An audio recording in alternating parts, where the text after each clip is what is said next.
You're talking about the most radical Islamic state in the world is about to announce its nuclear power. So Iran, they feel their Islamic revolution is the right way to rule the world. So is Iran pulling the rug from under our legs? She already did. Your enemy outside the United States are about to dig your hole and bury your life. Like 40% from the oil entire the world came from Arab Gulf, and that Arab Gulf controlled like 100% by Iran. Iran is afraid of a Trump comeback in 2024, and that's why they're buying time to push the deal aside. Exactly. They feel like United States era is gone, and I start to feel America is not great again.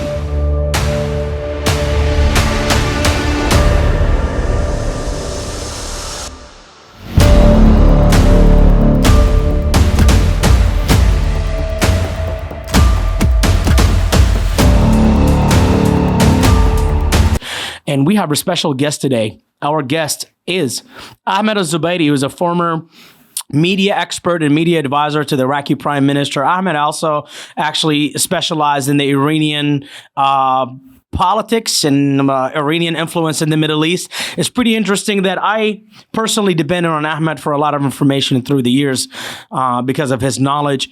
Ahmed is also a community leader in the state of Oregon, leading his community, and he had a quiet life serving with the U.S. Army as a media specialist, has been on combat mission as a media specialist, went through the surge in Iraq, and really has a clear picture about what's happening. And today that I brought Ahmed for a reason. Iran is about to break out, and within 2 weeks, Iran is about to announce its nuclear bomb. Israel's been worried about that. The U.S. is not really sure about going into a deal with Iran or not. So I brought Ahmed for this reason, that something is cooking with the Iranian government right now. Israel is extremely worried. Biden is not really sure what he's going to do. So Ahmed, welcome to the Black Side Show. And what the hell is happening in Iran, bro? Thank you. Thank you for having me in this show. Honestly, a lot of things going on. Like they try to get advantage that Biden busy with what happened with Putin right now with Ukrainian war, and they try to push hard to get more advantage from any negotiation happen now. And they keep telling their people this negotiation will not reach to any things, and now they bring other things to the table. So a lot of things they try to get advantage because we are busy with the war now, and everybody busy. And other side, we have people here they want to get advantage too, that Putin, he's busy with his war, and they try to push to isolate Iran from his attention to make them accept all the offers that we bring to the table. Do you believe that Putin has involvement in this? Like he's trying to isolate Iran from the intention? Of course. Like this is not the first time that Putin he approved or he announced that he support Iran with a lot of ways. Even it's like everybody know that Putin, he provide a lot of expert and experience and even maybe support for that nuclear file or nuclear process that Iran had right now.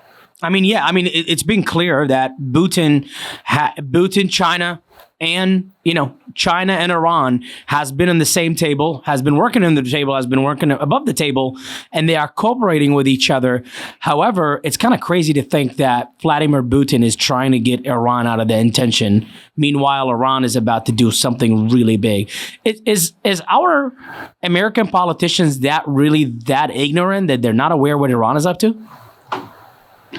No, of course not. To be super fair, honestly, but in same situation, or on the other hand, they don't want to give Iran any sign that we are weak. They want to keep Iran under pressure. And if you listen to the now United States. Now I think they are the president for the Security Council, and they mentioned that in their speech. I think on last Wednesday when they says not just negotiation is the way to deal with Iran, and this is a huge message that there is other way we can have against Iran if they will not back to the table and accept the condition or all the deal. Do you think it's possible that Putin could be encouraging Iran to act out right now to distract from the Ukraine war?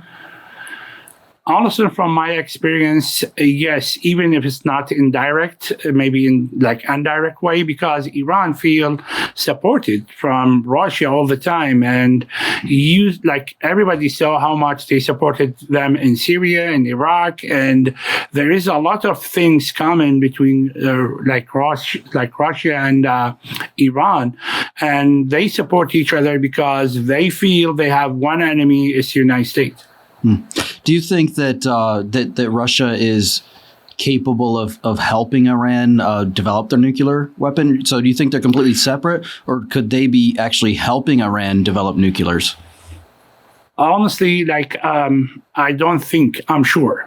Because we have a lot of evidence that Russia supported Iran through experts. They send them experts to work with them, to guide them to the process. Even now, Iran reach, I can say, 60%, close to have nuclear, maybe a bomb or something like that. I mean, this is a tough statement, Ahmed. This is to the average American is going to ask itself is, where is America from all this, man? Where's the American government? This is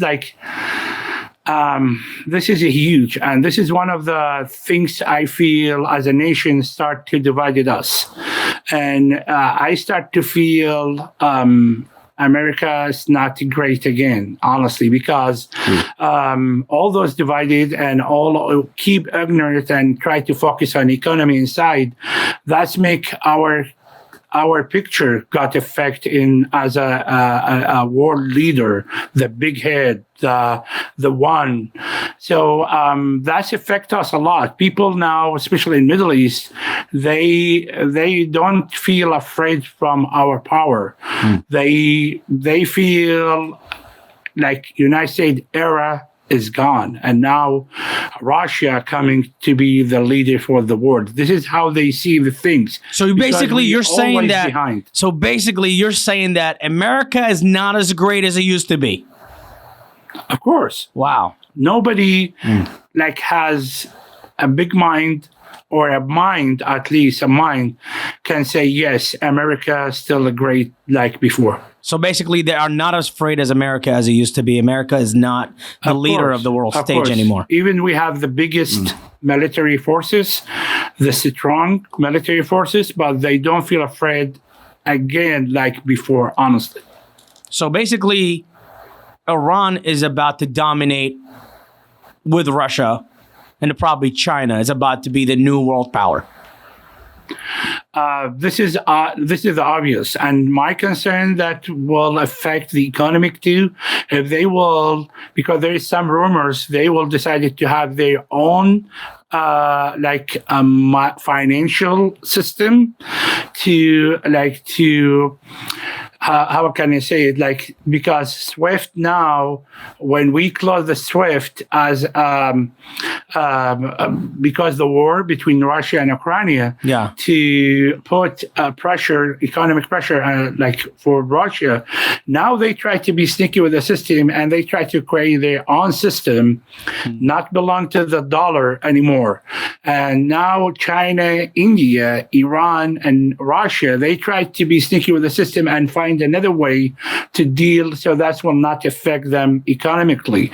Honestly, even like many companies withdraw from Russia. And was, in my opinion, was a mistake, because we can control those companies in a different way to keep them inside Russia, so we can affect more the economic there. Now, when these companies withdraw, that give opportunity to Russian businessmen to growing up and have better deals with China, with India, and that's make their economic and financial system to growing up, because now they have more money. So I think withdrawing economically from Russia was like a mistake, because that's basically an opportunity to find another way to deal with financial system for the world. Is Iran pulling the rug from under our legs? She already did, I think. But I think there is one chance. We still have one chance to keep control. If we don't want to go with the war, we need to give them a bite, like something to bring them back to the table. And my concern, that's what give them promises we will not be able to go with. Especially Iran now, they just want to buy a time, because Biden still has just 2 years. Yeah. And they says, hey, I don't spend a lot of time to have a deal, and maybe Trump will back to the White House and blow up everything. So why I need to spend time, effort and time to reach a deal, and I will lose it after 2 years from now. So do you feel like the Iranians already know that this deal is not going to go all the way through, and somehow if a Republican comes back in 2024, that they're not going to be able to go with the deal, that they're not going to get anything? Of course, and they try to get advantage from that. And in our culture, if you want to reach a T-wall, you will ask too much. It's not to asking too much to have much as you can. No, when you tell me, hey, I need to take Republican Guard from the terrorist list so I can come back to the table, I will not be able to do that, because this organization, terrorist organization, involved with a lot of activities. I cannot say they are not terrorists, and because they did it. And they will continue to do it through supporting the militia in Iraq, through the Republican Guard. So it's not easy for us to accept. Yes, we can say that. I know even on the field that will not affect a lot of things, but politically, that will make Iran feel they win this, because they account on Republican Guard, and they. You mean the Revolutionary Guard, right? The Revolutionary Guard, is that what you're referring to? Yes. Yeah, the Revolutionary Guard. Gotcha. So how imminent is the threat from Iran? You say that they're 60% on the way to nuclear capability. Is there, I don't know a whole lot about nuclear weapons, but is there a way that they could pull the trigger early, or do they still have to get to that 100% status before they can make any kind of attack? Honestly, from my experience or from my information, maybe I'm wrong, but this is what the information I got from some resource that I trust. Honestly, Iran already has nuclear bomb, and she got it from some countries that were the black market when Soviet Union got at that time, I think in 1991, because some country was poor country and they want to sell those weapons in the black market. So Iran, one of the countries that bought some of these, there is some in news that says they got 21 bomb, and some stories or some information says 200, because they want to support those countries financially. So they already has bombs, and what officials says in Iran, they almost 60% near to get a nuclear weapon. So what happens with America future if Iran completed its nuclear bomb? I think like at that time, Iran will use it as a way to pressure hard, and because now, like, if everybody know now Iran without clear weapon, nuclear weapon, and they are dangerous for the area in Middle East. They have a lot of involved criminal activities, terrorist activities. You mean they're kind of like having the grip in the Middle East? They control the Middle East politically. Yes, and honestly, this is one of the mistakes that we had when we withdraw and we provide Iraq as a like, how can I say it, on the golden plate to Iran to occupy politically and through militia. So that supported them a lot, because now they use Iraq as a resource to be sneaky with like the economic things, especially with export. And I have talked about that in the past in a different different shows that Iran uses Iraq as a backyard to money laundering. Exactly. To money laundering. That's what they do. They do money laundering through Iraq. And that's the reason. Money there, until Iraq sell oil, they have money.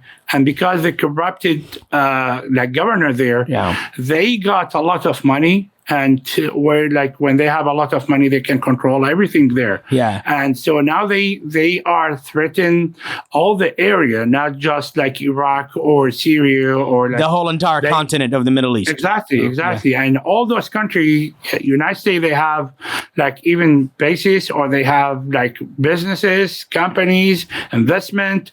So that will affect even like American economic, because like 13% from American economy came from that area. So what happens if Iran puts its grip in the Middle East, and what happens to American interest if Iran gets control of the whole entire continent of Asia? Honestly, it's hard to think, because that's never happened. And maybe we don't have that much experience to deal with that situation at that time. But again, from my experience, we will have a big mess. Like, we will have maybe countries will divide it more. And I mean, like, not just to divide it politically. No, I mean, on the field. Like, maybe Iraq will be 3 countries, not just one country. That's what they did. That's what Iran did in Syria. What Iran did in Iraq. They divide these countries based on ethnic background and get the people to fight each other. You see, you can know, like, Iran involved with all the most of the countries, and threaten most of the countries in the area, like Yemen. They support Houthis, like all those things. And they have a bad relationship with Emirates, and now Emirates try to rebuild that. I mean, literally, as we speak, the Iranian foreign minister, Hossein Amir Eliahan, is actually on his way to Qatar to negotiate possible relationships with Qatar. I mean, this was a big-time U.S. ally who was not in the Iranian side. Now Iran is directly talking to this person. I mean, that's why I kind of agree with Ahmed on that topic, that Iran possibly already is done with its nuclear bomb. Because Iran is already finishing its last grip on the rest of the Middle East. And this is scary. If the average American doesn't realize how scary this is, it's scary. If you don't know what that means a lot of our American interest was going to go down to the shit, because Iran is now a big competitor in front of us. What do you know of Iran's capabilities if they do have a nuke? Which you believe they do. What's their capability of delivering that? I don't think they have ICBMs, but what do you think their range is, and what do you think their first target would be if they had it? Israel. Or maybe the base in Qatar, but I don't know. Like, I think the question is, they will not use it. Ahmed, before you answer that, the question I think Mike is asking: if they have a nuclear bomb, would they use it? No. But they will use it as a pressure card, or the card to bring it to any table they sit on it, because they will account themselves as a big state now, and you need to listen to us because we have this card. And if you will not listen to us, I will blow up everything, even in my country. So if they did, call it in our culture like and on you and on me and my enemy together. I will burn everything. Ahmed, you worked in Iraq for 13 years, man. Like, you've seen the Iranian operatives operating in Iraq during the surge. You have seen the efforts of the Iranian government in Iraq during that time. Where do you think Iran is going with this? I think we will reach a level that she will announce it clearly to make people feel afraid, kind of, or to deliver message, yes, we make it. Because honestly, if they will bring it to the table, that's a big victory to the revolution in Iran, like Islamic revolution. To the Revolutionary Guard. This is one of the one of the goal they're looking for it for a long years, to be like one of the greatest country in the area. And at that time, we will not be able to go negotiate same right now, because we call it head to head. Like in our culture or Middle East culture, when we will sit like Iran and United States, they will talk as a head to head, not as a country. So it's a balanced scale. Pretty balanced scale right now. Yeah. Yes. So we need to be careful about that, and we need to work faster. I don't know, like how with all the things we have already or the files on the White House, because like with the recession and economic, those things is so tough to focus on. How do you feel about Israel? How do you feel about Israel in this situation? What do you think Israel is standing?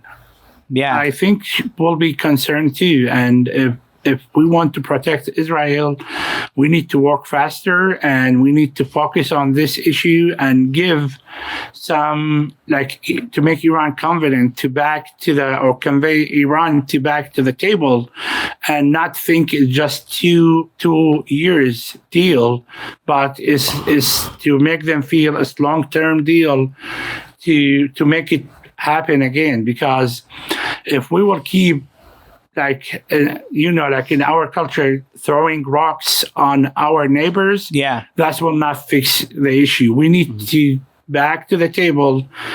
We have like rules. They have request things. We need to reach a deal as soon as possible. I mean, you believe that going to a deal or going to a nuclear deal with Iran is the better option out of all? Yes, but with like, how can I say it? I don't want like to be in the weakness point. We need to reach that deal, but as a stronger country, the greatest country, not as a weakness country. So you believe that we go to the table, but we do not go to the table with a balanced scale. We need to stay over the Iranians so they don't dominate us. Of course. I mean, it's kind of scary, man. How do you really, like, I can't imagine like what the Israelis are feeling right now, because how do you really, I kind of have to disagree with the fact that Iran might not use the nuclear bomb. I mean, seriously, how do we think an Islamic revolutionary power that believe in Imam al-Mahdi that's going to come up like from the time this is an imam that's going to come out and appear like Jesus? And how do we know that somebody doesn't scam the Iranians and tell them, look, the imam is here and we need to use this nuclear bomb on Israel. We need to drop it on Israel right now. This is the kind of mindset the Iranian revolutionary and the Ayatollah is. How are we sure that he's not going to use a nuclear to bomb Israel or bomb our U.S. bases in the area? I know like some Iranian politicians, they are stupid because I deal with them. Yeah. So, like at that time, but honestly, they are not that stupid to use a nuclear weapon because, like, even like if we will look into the map, they are so close to Iran. Like if they will use a nuclear weapon, they will affect Syria, and they are good allies with Syria. Yeah. They will affect Iraq. They will affect their country. So it's not easy. Maybe they go with like some like limit one, like small one, if they want to use it, but I don't think they will use it. So the nuclear bomb for Iran, is actually to intimidate the rest of the Middle East, not to destroy it. Exactly, like to show off. So what do we know about their delivery system? Do you think it's like a suitcase nuke that had to be hand delivered, or you think they have some type of missile delivery system? What do you think they have? I think they did that before, but not with a nuclear weapon. And I think that happened in Swedish before, when they attacked some conferences, and they tried to kill Maryam Rajavi at that time. But because they cooperate with the three people who live in Sweden, and they transfer the bomb from Iran to the Swede. And you're talking about, to make it clear to the audience, Maryam Rajavi was actually the opposite rival resistance against the Iranian government. This is an enemy, an Iranian who is an enemy of the Iranian government, who is operating as a resistant rivalry outside of Iran. So how would the weapon be delivered? By airport, like they cooperate, they use some staff. Yeah. So hand carried. They couldn't. Yeah, so they like, used hand suitcase. They have used, basically they did have a transfer a bomb over to Europe so they can kill their rivals. Wow. I mean, Iran is very capable, man. So do you think they have missile delivery, or would it have to be hand carried? I think hand carry, because they know with all the system that we have and Israeli they know it's obvious they can catch them anytime. So especially with Israel has been extremely involved inside of Iran, and they have a very good air delivery. If something happened, if something happened, need to be like from inside, not to deliver to that country, because we can obviously see it from miles. I mean, what are your thought of like Israel assassinating the last Iranian scientist? And how do you feel like? Do you feel like this has delayed Iran from accomplishing its goal, or do you feel like this is too late now? Honestly, as observation, like my observation was like there's two theory. One, yes, that's making the process less, and it was like a good message to let the other scientists know, yes, we can reach you in any time, anywhere. We decided that. So that's make them, maybe some of those scientists, to have cold feet to continue their support to Iranian government, maybe. The other theory that says no, because they got a lot of support from Russia and China, so they don't need other people from inside. They already have like those support from outside, and so they just need people who can transfer it, maybe from paperwork to the field. And of course they will have support people, or like they will send expert to teach them how to do it. So Ahmed, the average American doesn't really know or care about Iran having a nuclear bomb, because they don't understand the dynamics, how this could affect the United States economy. In your opinion, how would you answer the average American citizen who has no idea, if Iran announced it's a nuclear bomb, how would this affect us as Americans? What would you tell the American citizen today who is unaware, undecided, and has no idea how this could affect us? Of course, first things, the oil prices will jump high, maybe for levels we didn't see it before. And that's, of course, that will affect everybody outside the world, not just American. But for American specific, that will affect like our image, our economic, again, because with oil prices, even with dollar against other, other financial world, that will affect, and we will have more recession, and we will have. And how is that? Like, how are they? How is Iran is going to affect our economy?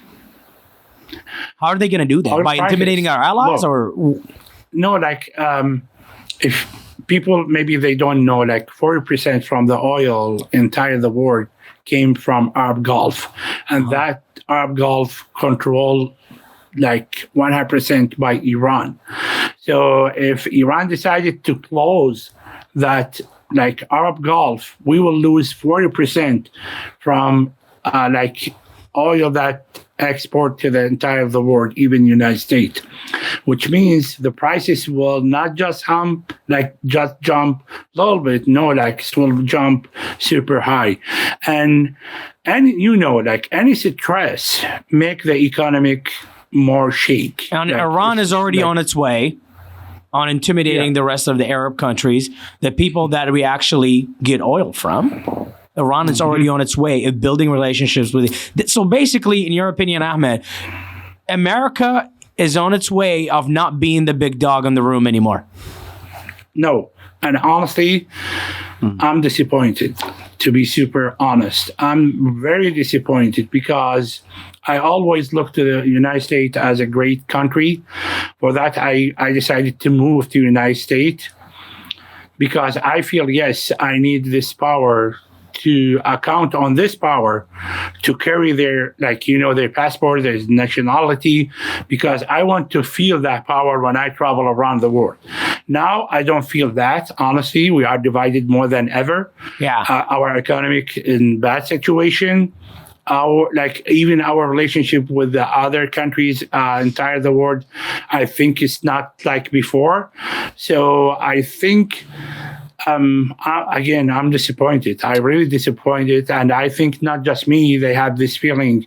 Now people, they not just disappointed people, they are angry, especially with all the problems that we have and that the weakness we feel. Like now many people, they sacrifice their life in Middle East, even in Afghanistan or Iraq or any other countries, sacrifice their life to keep America great like before. And now I don't feel we're giving it away. Great, and that's make those people and their families feel disappointed and angry because they feel their sons, their husband, their wives sacrifice their life for nothing. So you think that's more? So you think that the United States is less respected today than it was in days past? That's not because of our capability, right? That's because of the general respect for our nation currently. Exactly, and now. I saw that by my eyes. Many people now, especially in Iraq, I'm talking about Iraq, they don't respect or they don't feel afraid from United States anymore. Because, example, we still remember what happened with our embassy in Baghdad. Yeah. We still remember they still bombing our embassy in Erbil, north of Iraq. The U.S. embassy. Yep. So until today, even they know the embassy is empty, almost empty, they still bombing the embassy, and that shows they don't feel afraid anymore. Right. And that's the rules in the Middle East, man. That's the rules in the Middle East. If you're not strong enough, if you are weak, they are going to eat you alive. Mm-hmm. And this is for the average American who doesn't really realize that on the other side of the world, if you are weak, they are going to eat you alive. They are going to disrespect you. They are going to be threatening you. You saw that happen with Iraq because Iraq was weak when United States withdrew from Iraq. They eat us alive. Yeah, Iran took over Iraq everything in no time. Man, I mean, what's China's involvement in all of this? Supporting because, China account themselves one of the enemies for the United States. Mm-hmm. And of course, your enemy is my enemy.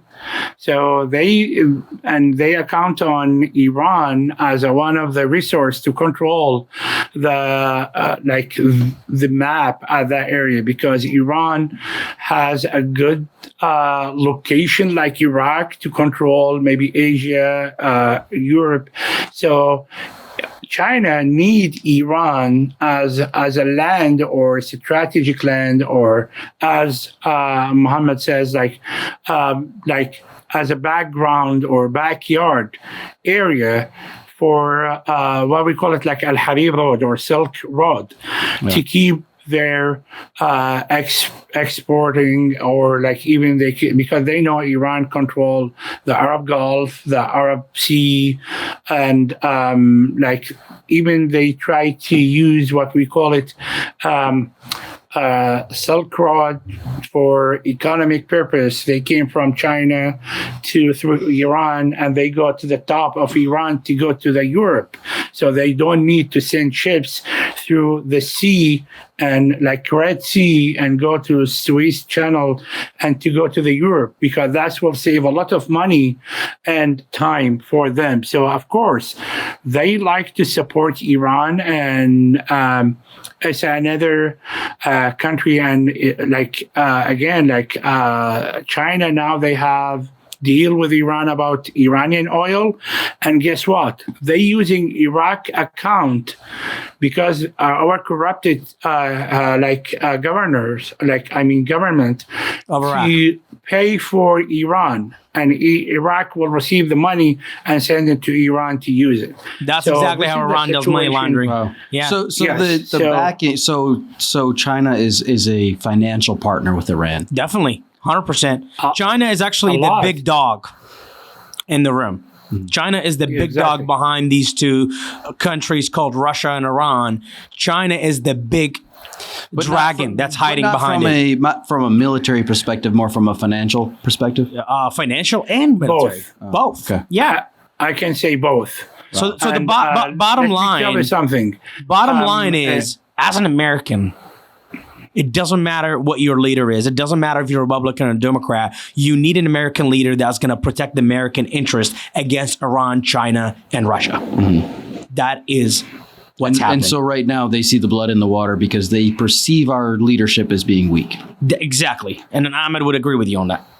Yes, I totally agree. Honestly, let's say, I can say I like Biden as a person, but his way to lead this country, we need more strong personality to lead this country, honestly, because we are the greatest country, and we need someone can show the world, yes, we are capable to rule, and we are not weak. We are not divided, because people now, when I speak with some people in Middle East, they told me, hey, don't talk about our problem. Fix your problem first and come to give us advice. If you know to fix your problem, then, or if you know how to fix the problems, fix your problem first before you give us advice.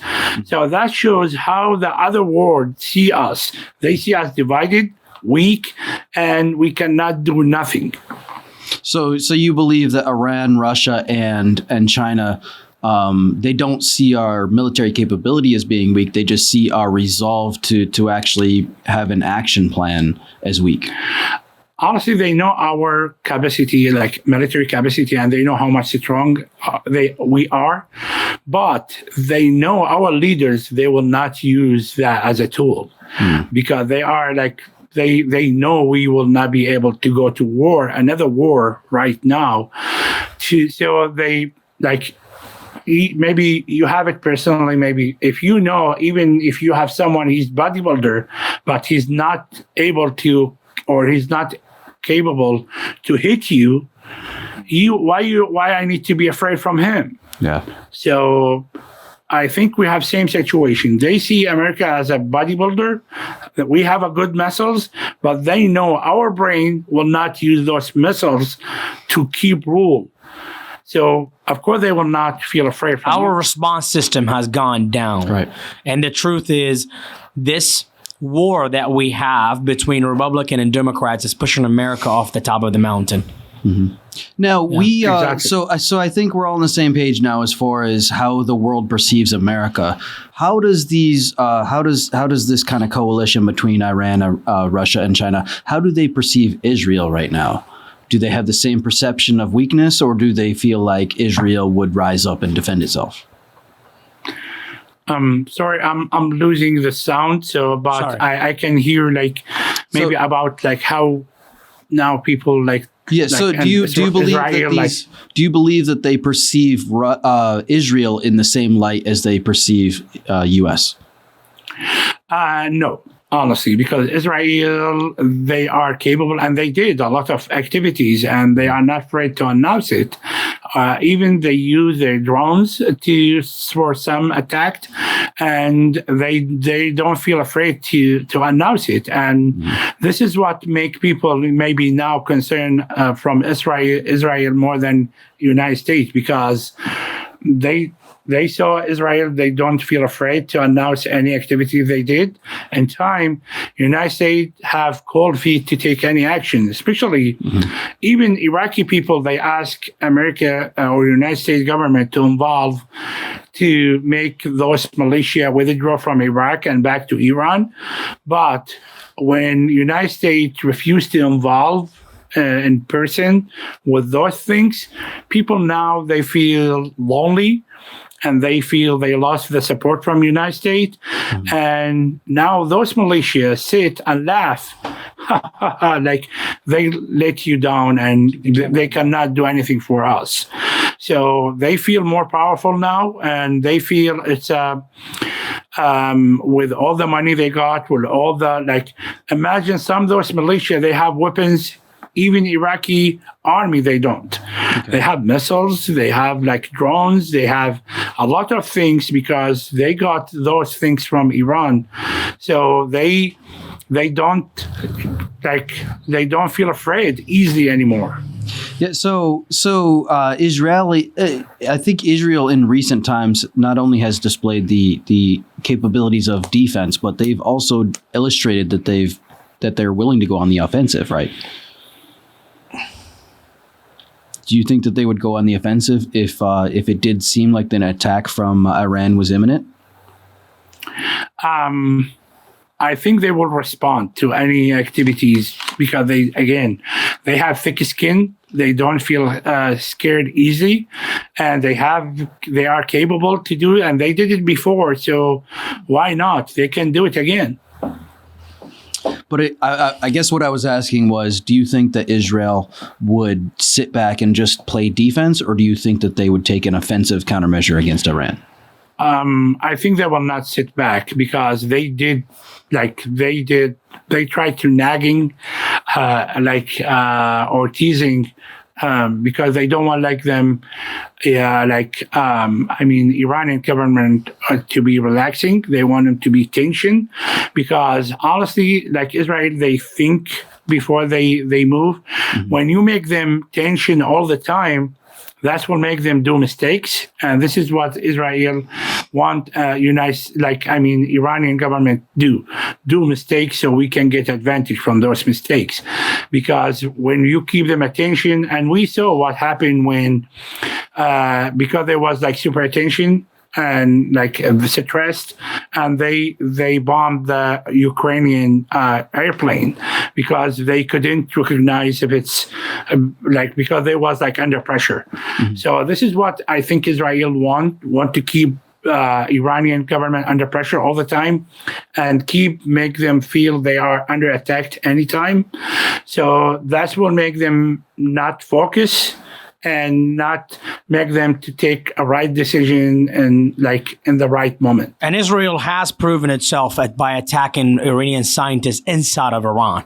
Technically, Israel right now is the only country that has conducted military operation and intelligence operation by the Mossad inside of Iran. Mm. So I think Israel just is taking a lot more further actions than we are about the nuclear bomb. So they probably know more about Iranian capabilities than we do right now. Absolutely. You think they have assets inside Iran? Oh, absolutely. Israel had much more assets inside of Iran than the CIA ever does. Yeah. That's guaranteed. I can agree with that. Yeah. Mm. Yeah, Israel because it's closer, geographically, it's closer to Iran. Yeah. So they feel afraid more than United States, because United States, they feel they physically they are away from Iran, but Iran, Israel, within maybe 9 hours driving or more, maybe 12 hours, you can drive from Israel to Iran. So, look, it's so close geographically. Look, this is the bottom line, is it? This is not Pakistan. This is not India that's having a nuclear bomb. This is not North Korea either. This is an Islamic revolutionary regime that believes the Imam Al-Mahdi will appear in the end of time and will wipe the rest of the world and control the rest of the planet with its fist. Yeah. This is the country that is going to have a nuclear bomb. Yeah. So that's what the average American is not thinking, that this ideology is not any ideology. It's not any other country that has a nuclear bomb that you ever dealt with. Yeah. This is not Kim Jong-un. This is the Ayatollah of Iran, who is absolutely a radicalized Islamic person. And yeah, I mean, you just don't know, man. You don't know where the future is going to go. I don't think the average American has an appreciation for how close these two people are. Like, yeah, that's like a short drive from North Carolina to New York State. Exactly. Like they're that close. Yeah, it is. And it's you know what? Things are getting bad while the average American is afraid to go to World War III. Meanwhile, the enemy, the United States, are getting strength. They're getting stronger. They're getting ahead of the game. They're getting their economies to be the best. And they're getting ready to go back to the world stage and be the number one world power with the help of China and Russia. So what do they have to lose? Do they have anything to lose? No, absolutely nothing, man. I mean, here's what I think personally. This political war between Republican and Democrats is pushing America off the edge of the mountain. And our enemies are getting stronger in the daily basis. Every single day that goes by that America is busy about killing one another, about going back at one another, that we're not having equality leaders that understands how to protect the interest of the American citizen.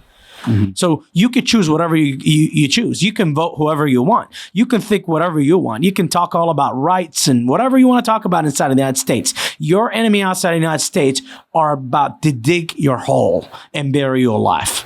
And that's what we're not looking at. Because they only respect strength. It is. And that's how they always saw America. That's what Ahmed said. Not only strength and capability, but strength and resolve to use that strength. I mean, that's what Ahmed told you earlier. That he said that, look, they're not looking at you as the person with the muscles anymore. They know you are not capable to respond. Mm. They know that you are way too busy, way too divided, way too weak to respond to them.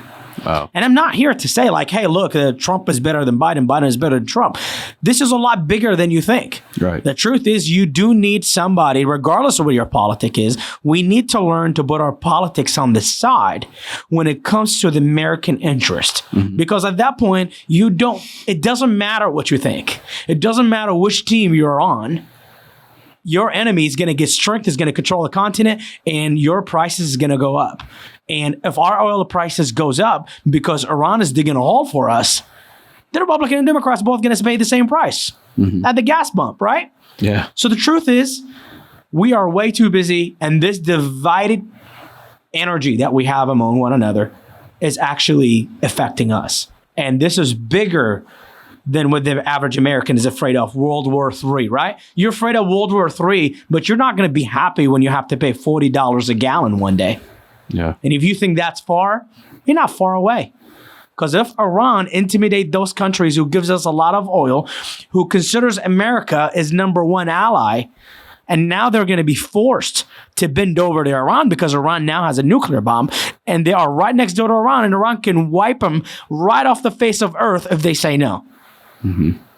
That's the bottom line, man. The truth is, your allies, your biggest oil resources, Saudi Arabia, Bahrain, Qatar, all these other countries are going to have no choice but to bend over to Iran.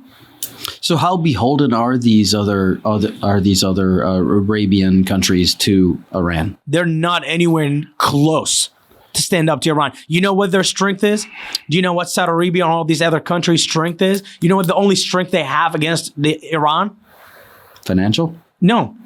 The United States of America. Okay. The only protection these Arabian Gulf countries has against Iran is the United States of America. So if we are weak, what happens to these people?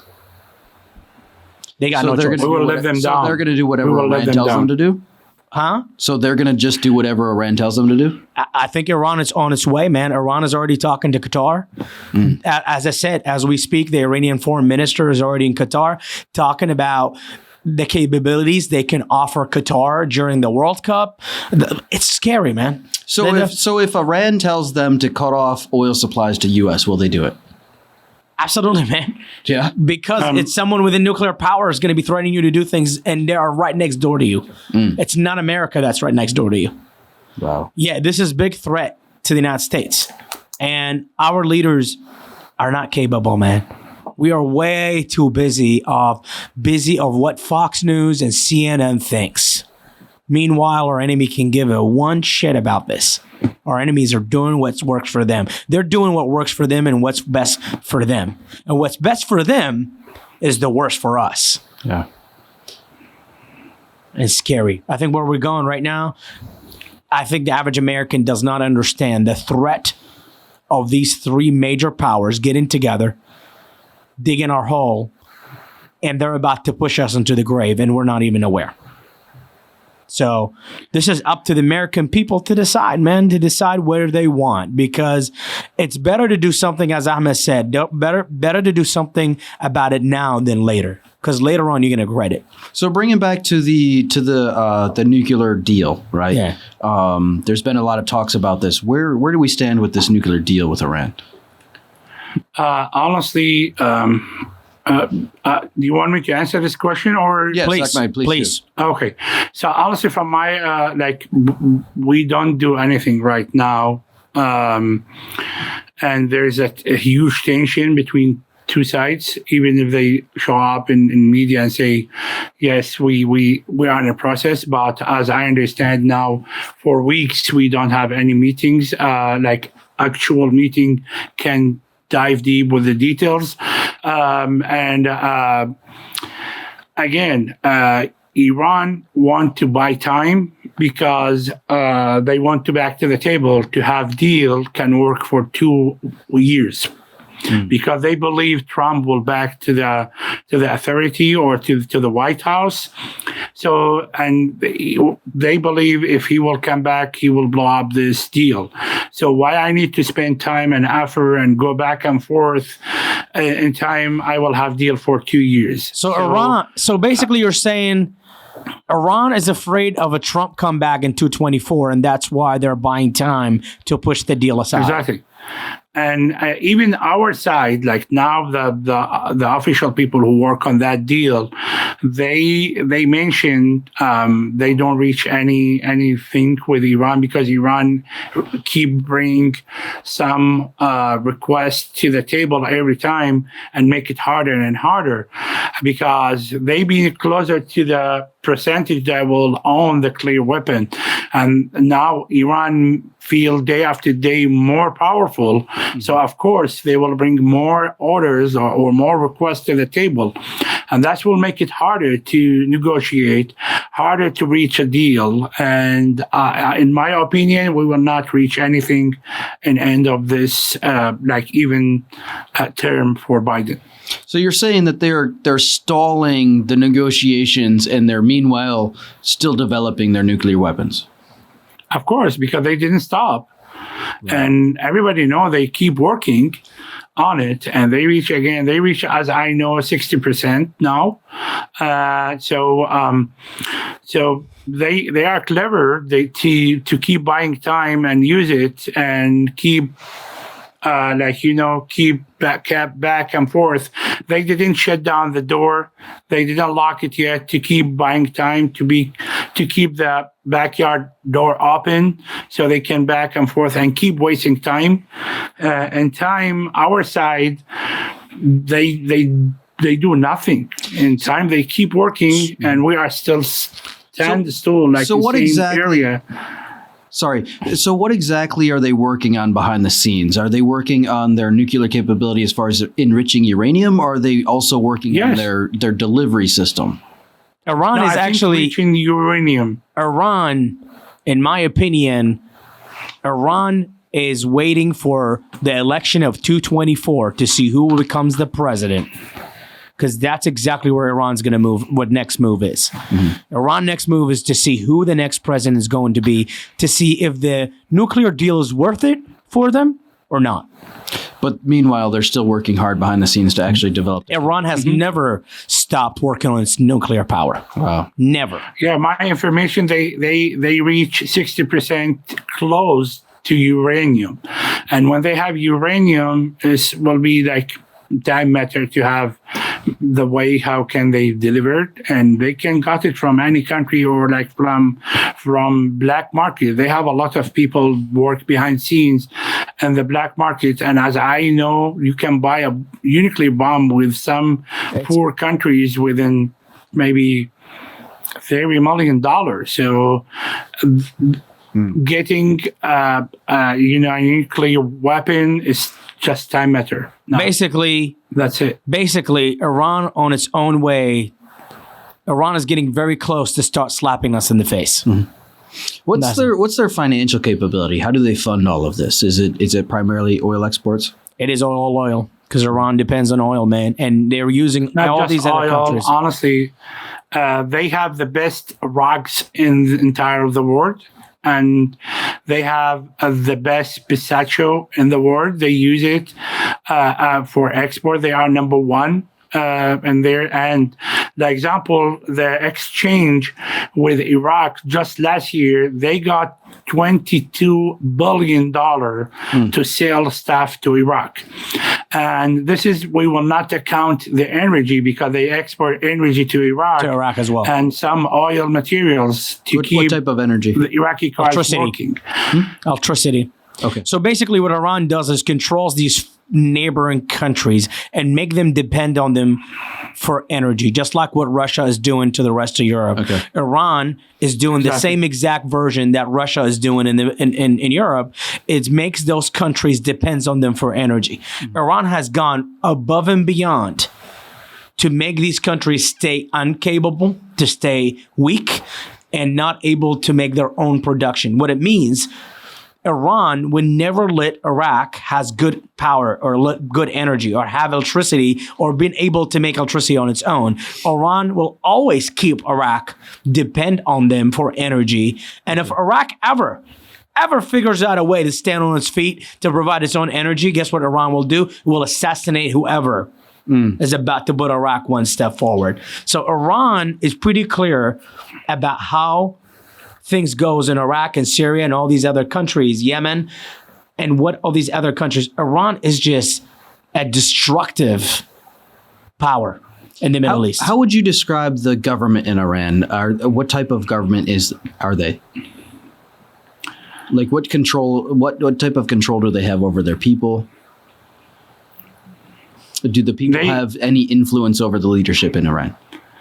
The Revolution Guard control everything. Like they create this after I think in 1979 when Imam Khomeini came to the authority and we had the Islamic Revolution. They control everything, and they built that power group, and they are like activists everywhere. Like they have connection. They control everything: money, politics, even what you eat, how you act, what you wear.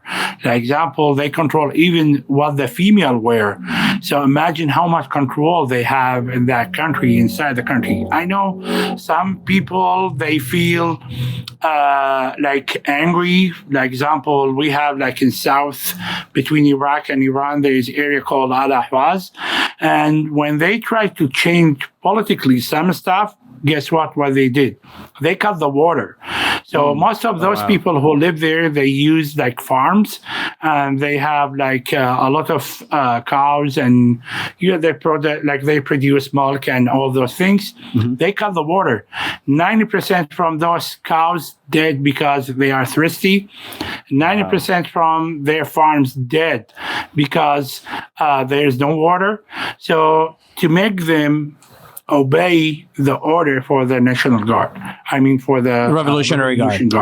Yeah. So the average Iranian citizen how Iran control everything. Yeah. And they use same style with Iraq right now. When people, they try to have revolution against the corrupt government, guess what they did? They cut electricity to make their life worse. and to punish them. And if they will have anything, they have the resource inside the country to control it, to assassinate some people, to kidnap some people. They use their militia inside Iraq as a tool. And this is not just in Iraq, in Syria, in Lebanon, in Yemen. So all those other countries who does not obey Iran, they feel afraid to make Iran use or get advantage from some groups inside those countries to feed them, to help them, like what they did with Yemen. And now we can see, like Muhammad, he mentioned, those countries feel afraid because they thought Iran can reach them. They don't just feel afraid. They don't think. They saw that Iran can reach him. Like example, when Houthis bomb the airport in Emirates and in Aramco, this biggest oil company in Iran, this was like messages. We can reach you. We can do this and we can do more. And that's when the Iranians airstrike the oil refinery in Saudi Arabia. Wow. Yeah, that's what he's referring to. So how does Syria tie into all of this? Oh, Syria is a big ally of Iran, man. So big ally. So who's in control? Is it Syria or Iran? Syria will do whatever Iran says? Of course. Iran, exactly. Look, here's how I would look at this. You're talking about the most radical Islamic state in the world is about to announce its nuclear power. This is the most intimidating government in the Middle East that's called Iran. Mm-hmm. This is who exactly you're going to be dealing with. That's why I said this before. It's not going to be any other country. It's going to be a very intimidating regime that's about to announce a nuclear power. Iran is not your friend. So what is the overall stance of the Iranian leadership? What do they believe? Bottom line, Iran leadership is nothing but a radical Islamic leadership. So they're aligned with ISIS and everything. No. I mean, they are in a way. I mean, look, Iran politically. What I'm saying is, what's their end game? What do they want to achieve? So what they want to achieve is they want to achieve the first most powerful Islamic nuclear power. These guys May I say something? Yeah, please. Mm-hmm. So Iran, they feel their Islamic revolution is the right way to rule the world. So they want to go and transfer this revolution to any countries they can reach. And they will do their best to reach that country. And they start with Iraq. So now many people, they are Iraqis, but religiously they follow Iran. They will go with what the Ayatollah says. If Ayatollah says, like, jump from the cliff, they will jump from the cliff. So they success to occupy Iraq politically, not by person, and now Syria, they do a thing, same, and Yemen, Lebanon, they cooperate because they have the capable to have weapons, money, and they use Iraq as the backyard to get like all the support they need for the money and money laundry from entire of the world. And so all those countries in the area, they feel scared from what the next step for Iran. What, like now, without nuclear weapon, and we have all this mess, what we will have if Iran announced she got the nuclear weapon and she want to announce that she will be a powerful country. I mean, look at it this way. Look at it this way in a way that Iran, it's going to, look, it says it clear in the Iranian constitution.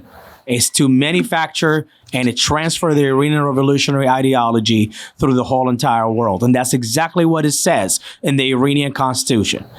Iran has a goal of conquering the world. And it's also, you're talking about a regime that believe their imam is going to show up in the end of time and is going to conquer the world.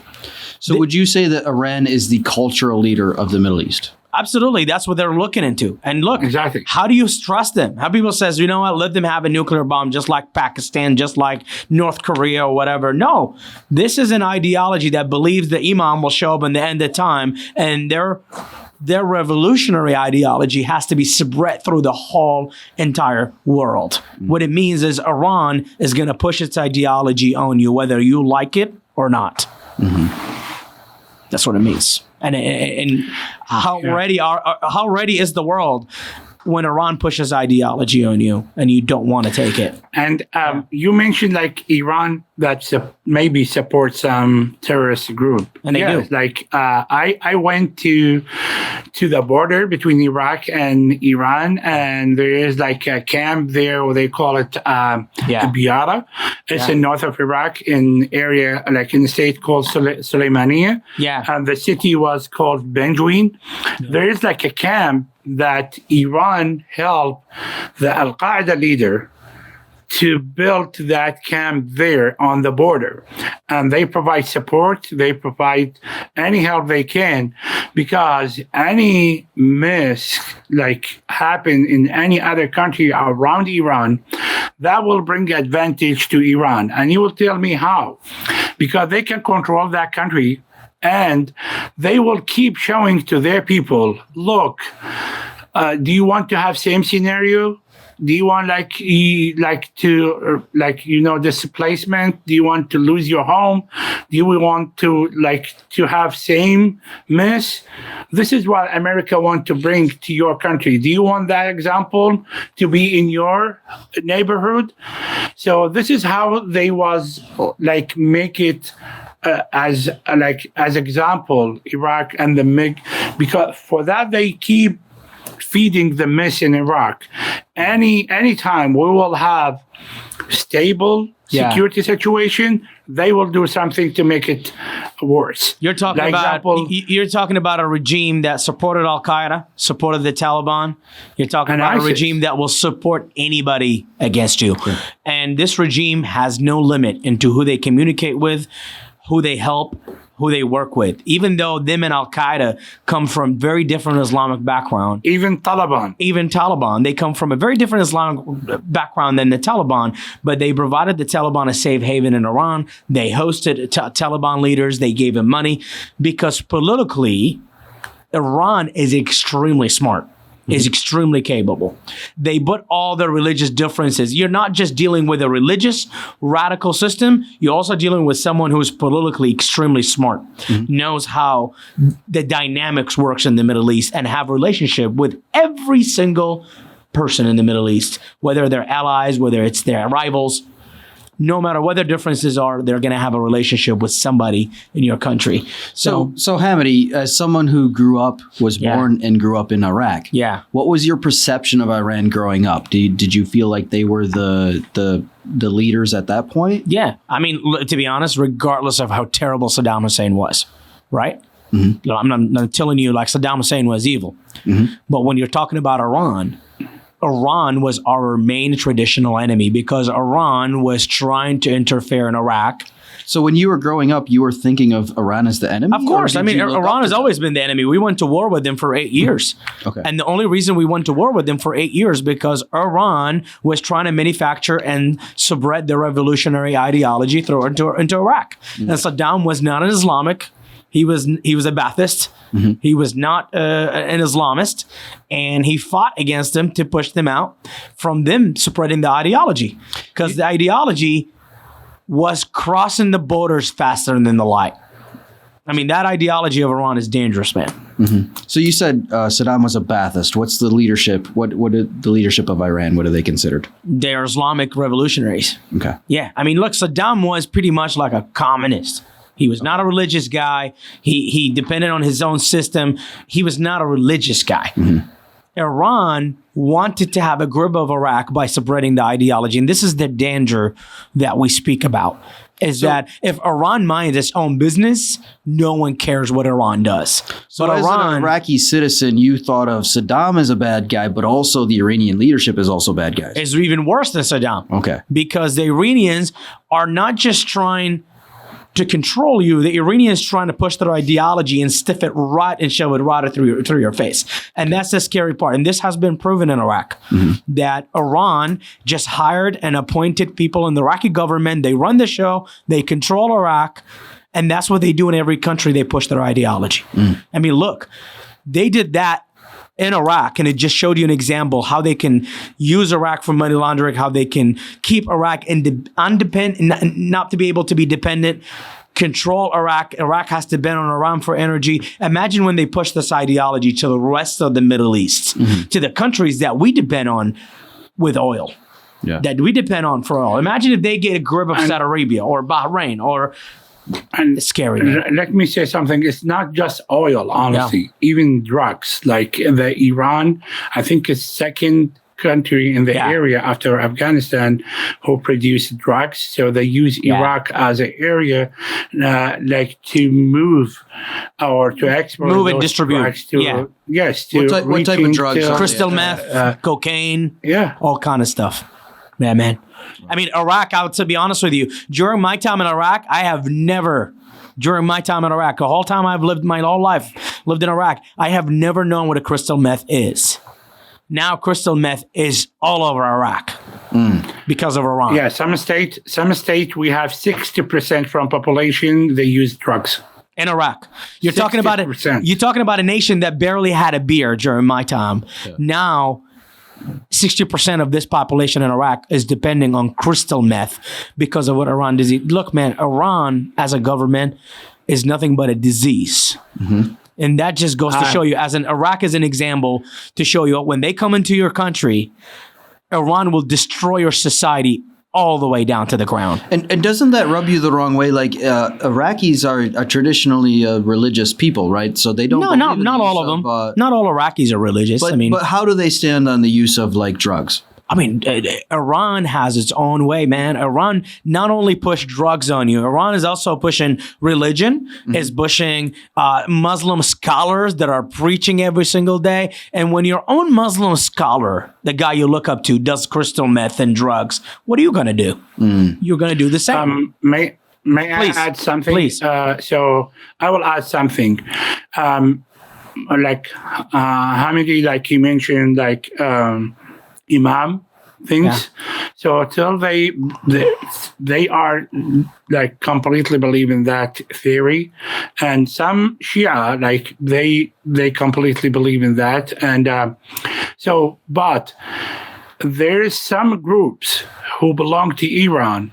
What they do, they want to make that process faster because they said the theory that we have or the stories that we have, the imam will not show up till like we will have the worst scenario on the earth, like drugs, corruption, forbidden things will be everywhere. Like, so they want to make the situation worse. So that will make the process that imam will show up faster. And they feed those ideas to the people. Yeah, like if you will get the drugs and you will make your family use the drugs and you will do like forbidden relationships, you can steal, you be corrupt, you can do this and this forbidden things, that will make the process faster. So they believe in that. And they make some people believe in that. So some people, they help them to do that, to make the situation worse. So the imam will be, yes, we are the right level that imam will show up. Do you know what that means? They even... Do you know what that means? They said in order for the imam to show up, the imam they've been waiting for, that's the ideology that Iran is, we have to commit all these sins and all these terrible things because in their belief that if all these bad things goes down and society goes down to shit, this imam is going to come back and is going to lead to conquer the world. So to bring that to, because I think most Americans relate to like a Christian culture. Yeah. So to bring that to an equal thing. Yeah. So that would be like if you do wrong more, then Jesus will come back quickly. Exactly. Pretty much that's what it is. Yeah. And that's what Iran is thinking. And you're talking about the people with that ideology. Could you imagine people with that ideology is going to have a nuclear power. So now they're power. motivated to do more evil. Exactly. To make the imam come back. Exactly. To be more evil, Faster. commit more sins. To make that process It's faster. worse than you can think, man. There's more like rape. There was more swinging. There's a lot of things when it comes down behind Iran that is going to destroy your society. Iran has so many different evil tools. They will destroy your society with you. Honestly, Crystal meth. So how is there any rule of law with the ideology? There can't be any rule of law. You're saying the more bad you do, the quicker the savior comes. Yeah. Yeah. I mean, look, man, I'll tell you this. When Iran comes into a country, that society is poisoned and done and finished. Nothing good Iran will bring to your country. Wow. Nothing good. Not one positive thing that I can find through the Iranian influence in any other country they have been on, including Iraq. So I can't imagine what the rest of the Middle East will look like. I cannot imagine when Iran start intimidating the rest of the continent. I cannot imagine what that area is going to look like. And look, the average American has no idea how dangerous this is, has no idea how the water is just filling right under your feet. And Iran on its way to become a major world power that will have a say about what they will do. And you will have no option to stop them. You will have no option other than going to war with them to stop Iran from doing what it's about. And Hamody, like, I just want to be clear about, like, crystal clear about the point. Like, when we say Iran, we don't talk about, like, people. Because we're talking about government. Suffer there. Yeah. We're talking about, like, politics and political like, system. Government. So just to be clear. And absolutely. I think you think that too. So because absolutely. they suffer there too. So you're saying the average under siege, honestly. So you're saying the average Iranian citizen does not necessarily agree with their government, but they're forced to go along with it.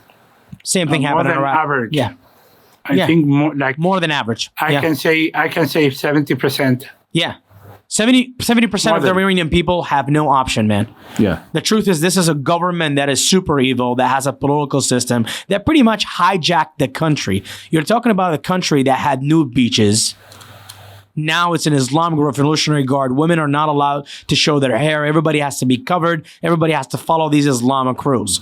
What it is, it's a minority that's forcing its rules on the majority in Iran. And the Iranian people in general are great people.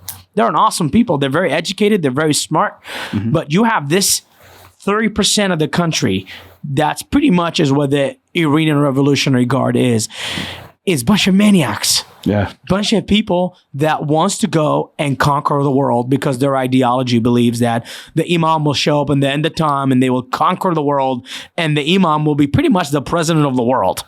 It makes me wonder what the Russians and the Chinese know they have their hands on, because they could have the tiger by the tail.